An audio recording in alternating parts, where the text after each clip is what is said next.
ሰበር ዜና ኢሰመኮ በአርሲ አሰኮ የደረሰውን ፍጅት አስመልክቶ ያወጣው ሪፖርት እውነታን ያድበሰበሰ ነው በሚል ከፍተኛ የሆነ ተቃውሞ ገጥሞታል ተባለ። ኮሚሽኑ ጥቃቱን በፍጥነት ድምዳሜ ላይ ማድረሱና የሟቾችን ቁጥር በእጅጉ ማሳነሱ ፖለቲካዊ ዓላማ ያለውና ማድበስበስን የተፈለገ አስመስሎታል ተብሏል። በመሆኑም ኮሚሽኑ ጉዳዩን እንደገና በማጣራት የስህተት ማስተካከያ ለህዝቡ ይፋ እንዲያደርግም በጥብቅ ተጠይቋል። አብራችሁን ቆዩ። በቀዳሚነት ወደ እናንተ የምናደርሳችሁ ይሆናል። በደቡብ አፍሪካ የሚገኙ ኢትዮጵያውያን ስጋታችን አይሏል ሲሉ ገለጹ። በደቡብ አፍሪካ ላለፉት ጥቂት ጊዜያት ረገብ ብሎ የነበረው ዛቻ፣ ማስፈራሪያና ዝርፊያ እንዲሁም ድብደባ በአሁኑ ወቅት በከፍተኛ ሁኔታ አገርሽቷል ተብሏል። እስካሁን ባለው መረጃም ሌሎች ሀገራት ዜጎቻቸውን ከደቡብ አፍሪካ እያስወጡ ቢሆንም የኢትዮጵያ መንግስት ግን ዝምታውን መርጧል። ተጨማሪውን ይዘናል። ኢትዮጵያ የብር ኖቷን በአዲስ አበባ ልታትም ነው ተባለ። ይህ የብር ኖት የማተም ተግባርን በዓመት $100 ሚሊዮን ያድናል ተብሎ ተገምቷል። ዝርዝር መረጃውን እናደርሳችኋለን። ከ800 በላይ የመንግስት ተሽከርካሪዎች ላይ የስወራ የከፍተኛ አያያዝና የሊብሬ ችግሮች መገኘታቸው በኦዲት ተረጋገጠ። በመንግስት ተቋማት ላይ የተደረገው የኦዲት ፍተሻ አስገራሚ ግኝቶችን ይፋ አድርጓል። ተጨማሪውን ይዘናል። ከውጭ በተሰማ ሰበር መረጃ የአሜሪካው ምክትል ፕሬዝዳንት የእስራኤልን ባለስልጣናት ነቀፉ። የአሜሪካው ምክትል ፕሬዝዳንት ጄዲ ቫንስ አሜሪካና ኢራን የደረሱበትን ጊዜያዊ ስምምነት በተቃወሙት የእስራኤል ባለስልጣናት ላይ ከባድ ትችት ሰንዝረዋል።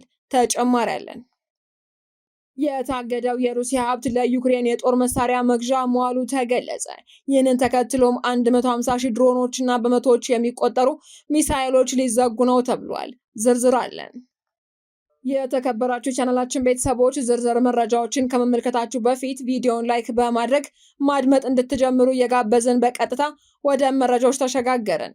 በቅድሚያ ትብብሩ ኢሰመኮ በአርሲ አሰኮ የደረሰውን ፍጅት አስመልክቶ ያወጣው ሪፖርት እውነታውን ያድበሰበሰ ነው ሲል ተቃውሞውን አሰማ።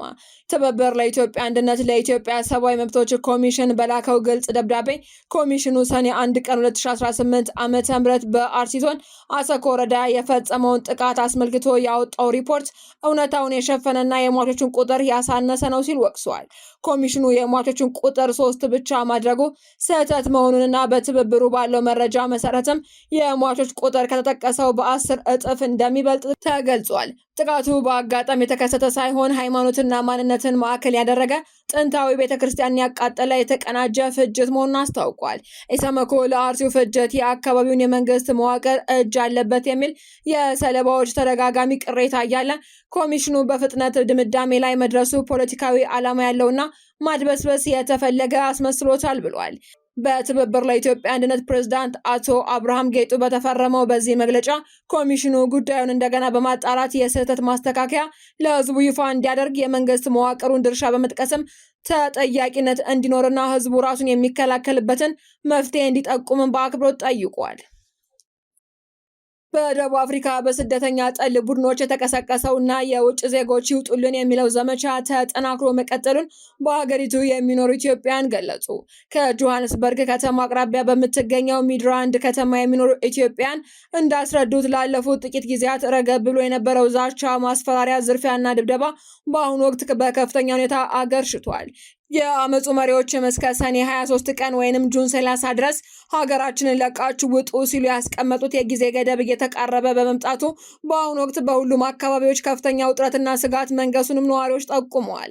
በተለይም በአንዳንድ አካባቢዎች የጥቃቱ አራማጅ ቡድኖች ቤት ለቤት እየዞሩና እያንኳኩ አልወጣችሁም፣ እዚህ ናችሁ እያሉ በማስፈራራት ላይ በመሆናቸው በሀገሪቱ የሚኖሩ የውጭ ዜጎች ስጋት ከመቼውም ጊዜ በላይ ከፍ ማለቱን አስረድተዋል። ማሊ፣ ኒጀር፣ ጋናና ናይጄሪያን የመሳሰሉት ሀገራትም ዜጎቻቸውን በሰላም ማስወጣት የጀመሩ ሲሆን አንዳንድ አፍሪካውያንም ጥቃቱን በመፍራት ተሰባስበው በህዝባዊ አደባባይ ላይ ውሎና ዳራቸውን እያደረጉ ይገኛሉ ተብሏል። የደቡብ አፍሪካ መንግስት ድርጊቱን እያወገዘ እርምጃዎችን እየወሰደ መሆኑን ቢገልጽም በተግባር ግን በእያንዳንዱ ቦታዎች ግድያን ጨምሮ ከባድ ዝርፊያና ማስፈራራት አሁንም እየተፈጸመ መሆኑን ሁለት የጆሃንስበርግ ነዋሪዎች ተናግረዋል። በተለይ በሀገሪቱ በከፍተኛ ቁጥር በሚኖሩ የማላይ ዜጎች ላይ ተቃውሞ የበረታ ሲሆን እነሱም የተቃውሞ ሰልፍ ማድረጋቸው ተሰምቷል።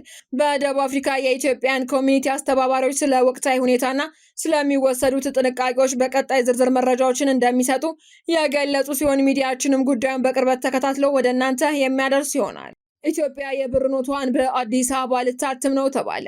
ይህ የብር ኖት የማተም ተግባርን በዓመት 100 ሚሊዮን የአሜሪካ ዶላር ያድናል ተብሎ ተገምቷል።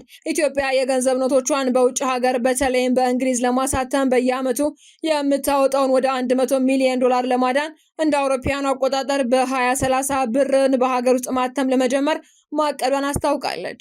በኢትዮጵያ ኢንቨስትመንት ሆልዲንግ የሚመራው የፕሮጀክት የሀገሪቱን የፋይናንስ ሉዓላዊነትና የኢኮኖሚ ራስን የመቻል አቅም ለማጠናከር ስትራቴጂካዊ ፋይዳ እንዳለው ጠቅላይ ሚኒስትር አብይ አህመድ ገልጸዋል። በአሁኑ ወቅትም ከ40 በላይ የአፍሪካ ሀገራት የገንዘብ ኖታቸውን ለማተም በአውሮፓ ኩባንያዎች ላይ ጥገኛ ናቸው ተብሏል። ከ800 በላይ የመንግስት ተሽከርካሪዎች ላይ የስወራ የከፍተኛ አያያዝና የሊብሬ ችግሮች መገኘታቸው ተገለጸ። በመንግስት ተቋማት ላይ የተደረገው የኦዲት ፍተሻ አስገራሚ ግኝቶችን ይፋ አድርጓል። የጠፋና በሌላ ድርጅት ስም የተመዘገቡ በመቶዎች የሚቆጠሩ ተሽከርካሪዎች መኖራቸውም ተረጋግጧል። የፌዴራል ዋና ኦዲተር መስሪያ ቤት በቅርቡ የመንግስት መስሪያ ቤቶችን የተሽከርካሪ አያያዝና ስምሬት አስመልክቶ ባደረገው ጥብቅ የኦዲት ምርመራ ከፍተኛ የንብረት አያያዝ ጉድለትና ግድፈቶች ማግኘቱን አስታውቋል።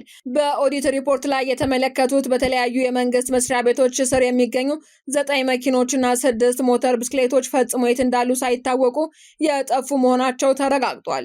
በአስገራሚ ሁኔታ የ595 የመንግስት ተሽከርካሪዎች የባለቤትነት መታወቂያ ደብተር ወይንም ሊብሬ በሌሎች መስሪያ ቤቶችና ድርጅቶች ስም ተመዝግቦ ተገኝቷል። ምንም አይነት የሰሌዳ ቁጥር ሳይኖራቸው በተቋማት ውስጥ አገልግሎት የሚሰጡ 13 መኪኖች፣ 10 ሞተር ብስክሌቶችና 20 ትራክተሮችን በምርመራ ተለይተዋል።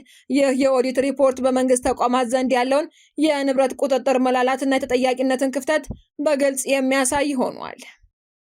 ከውጭ በተሰማ ሰበር መረጃ የአሜሪካ ምክትል ፕሬዝዳንት የእስራኤልን ባለስልጣናት ነቀፉ። የአሜሪካው ምክትል ፕሬዝዳንት ጄዲ ቫንስ አሜሪካና ኢራን የደረሱበትን ጊዜያዊ ስምምነት በተቃወሙት የእስራኤል ባለስልጣናት ላይ ከባድ ትችት ሰንዝረዋል። ምክትል ፕሬዝዳንቱ ከዋይት ሀውስ ለጋዜጠኞች በሰጡት መግለጫ እስራኤል አሁን ባለችበት ሁኔታ የአሜሪካን ድጋፍ ማጣት እንደሌለባት ሲያስጠነቅቁ እኔ ብሆን ኖሮ በመላው ዓለም ላይ የቀረኝን ብቸኛ ጠንካራ ወዳጄን አላጠቃም ነበር ብለዋል። ቫንስ አክለውም ፕሬዝዳንት ዶናልድ ትራምፕ በአሁን ሰዓት በመላው ዓለም ላይ ለእስራኤል አጋርነትን ደንታ ያለው ብቸኛ የመንግስት መሪ ናቸው ሲሉም ገልጸዋል። የእስራኤል የካቢኔ አባላት የነቀፉት ምክትል ፕሬዝዳንቱ ሀገሪቱ የምትጠቀምባቸው አብዛኞቹ የመከላከያ ጦር መሳሪያዎችና በገንዘብ የሚደገፉትም በአሜሪካ መሆኑን አስታውሰዋል። የእስራኤል ችግር ዶናልድ ጄ ትራምፕ አይደሉም። በእስራኤል ውስጥ ትልልቅ ችግሮች የአሜሪካ ፕሬዝዳንት እንደሆኑ የሚያስቡ ማንኛውም ሰው ከእንቅልፉ ነቅቶ ሀገሪቱ ያለችበትን ተጨባጭ እውነታ ሊረዳ ይገባል ሲሉም ቫንስ ለእስራኤል አመራሮች ቀጥተኛና ጠንካራ መልእክት አስተላልፈዋል። ዜናዎቻችን አበቃን። በሰላም ቆዩን።